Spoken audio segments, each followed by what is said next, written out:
Okay, hello everyone. We haven't done one of these for a little while, so I thought I would give you a bit of an update on some pieces that have joined the collection relatively recently.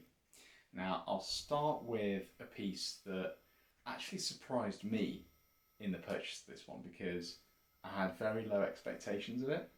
I'm a big fan of the brand. I've bought a number of this particular black brand in the past, but never this iconic model. So, what was it? Well, it's a Breitling Navitimer. And this Navitimer is not a more modern iteration. It is one of the original Navitimers from the 60s. And the vast majority of Navitimers from the 60s would be the 806 reference. And this is a reference that bears a lot of resemblance to the Navitimers of today. It has a very similar panda dial, very similar kind of chronograph configuration, and the iconic slide rule around the edge of the bezel. Now, what's different about the one that I purchased is that it's an 809. So the difference is predominantly the fact that the Venus 178 movement has been amended so that the hour hand only goes across the dial once every 24 hours. It doesn't go twice. So it's essentially been the speed of the hour hand has been essentially halved, so that it only travels across the dial once in a 24-hour period.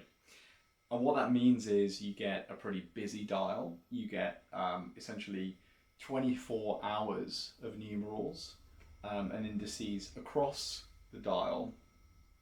But it means that it's actually really useful if you want to tell what exact hour it is when you don't actually know whether it's morning or evening. So similar in concept to the Explorer 2 that was developed for cave exploration, where in exactly the same instance you wouldn't be able to see whether it was day or night. The Navitimer 809 was developed for space travel by an astronaut called Scott Carpenter. And this watch became, I'd say, pretty famous because of it being the first watch that actually made it into space. Now, they couldn't call it the Cosmonaute because Bulova had trademarked that particular name. So they went for the Navitimer. But on the dial, you can see that there are references to its space dwelling history. And what I think is fabulous about this watch is that it's got more credential, I'd say, in many ways, than the Speedmaster for being an iconic watch in the history of space travel, because it was the first watch in space. It wasn't, of course, on the moon. That was the Speedmaster.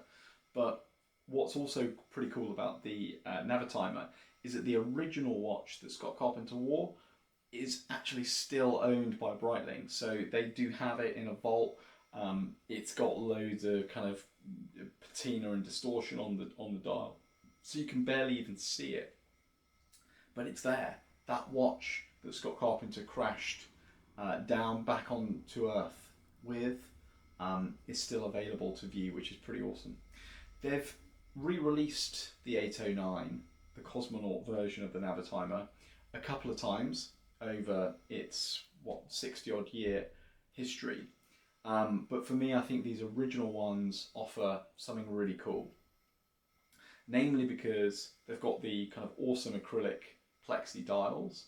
I love that lovely depth of dial that you get and crystal. When you look at the side profile of the watch, it looks really nice and kind of domed, and that I think gives it a very kind of classic vintage silhouette. The dimensions of these watches are really good. Obviously they were meant to be wearable for flying and space travel, so it's 41mm, which at the time would have been very big, but now it's a perfect modern watch size, which I think also makes it very wearable. Another tick in the box of buying vintage rather than going for a kind of reproduction model. I also love that Venus 178 hand wind movement. It's a really lovely watch to wind. It feels really nice, and it has a decent power reserve. This one is a 65 model. It has been serviced by Breitling, but the power reserve is still about 36 to 40 hours, which is pretty good. I also use the chronograph on this watch quite often, so when I do wear it, I use it for, timing an egg to boil or something. So it is functional, but what you've got to watch out for these original Navitimers is their lack of water resistance, and it's something that all kind of vintage Navitimers suffer from, not just these Cosmonauts, but they are not great if you're ever coming into in contact with water. So that's a kind of, I guess, something to bear in mind when you're going for these vintage Navitimers, that they're really, they look fantastic, they wear really well, they're modern, they're lightweight because they're hand wind, they're durable, fairly simple for most people to service the Venus 178, but you've just got to really keep them out of water. You can't be wearing them when you're bathing your kids or stuff like that. So that's essentially what we've got here. We've got a watch that has a great history. We've got a watch that is very wearable with modern dimensions in mind. We've got a watch that I think offers good value in the market these days. So these are kind of trading between £3,000 and £5,000 here in the UK. £5,000 would get you a very, very kind of a very, very good example, probably one that's been serviced by Breitling. You don't often find box and papers with these. It's not super important, I don't think, because it doesn't really mean a huge amount for these vintage watches.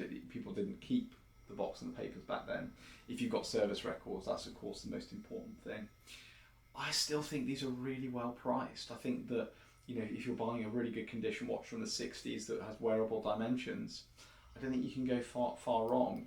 I think when you add in the fact that it's got a little bit of quirkiness with a 24-hour dial, it's got, I think, one of the most accessible, usable complications of the chronograph that you could wish for in a vintage watch. I think it has a lot going for it, and I'd love to see the value of these start to tick up over the next kind of 10 or 20 years. I feel like that might be unlikely, given that Speedmaster really does the Speedmaster really does own the narrative around kind of space travel, the first watch on the moon, etc. So I feel like that kind of overshadows the Cosmonaut Navitimer's part in the history of space travel. But I do feel like if anyone's out there thinking I might give one of these a go, I'd thoroughly recommend it. I've been really, really impressed with the watch. I think it looks amazing on a variety of different straps. You can put it on a leather strap, you can put it on a NATO, which I like to favour.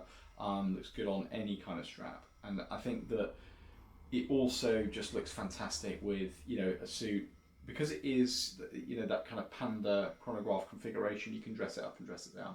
So all in all, I think they're great value for money.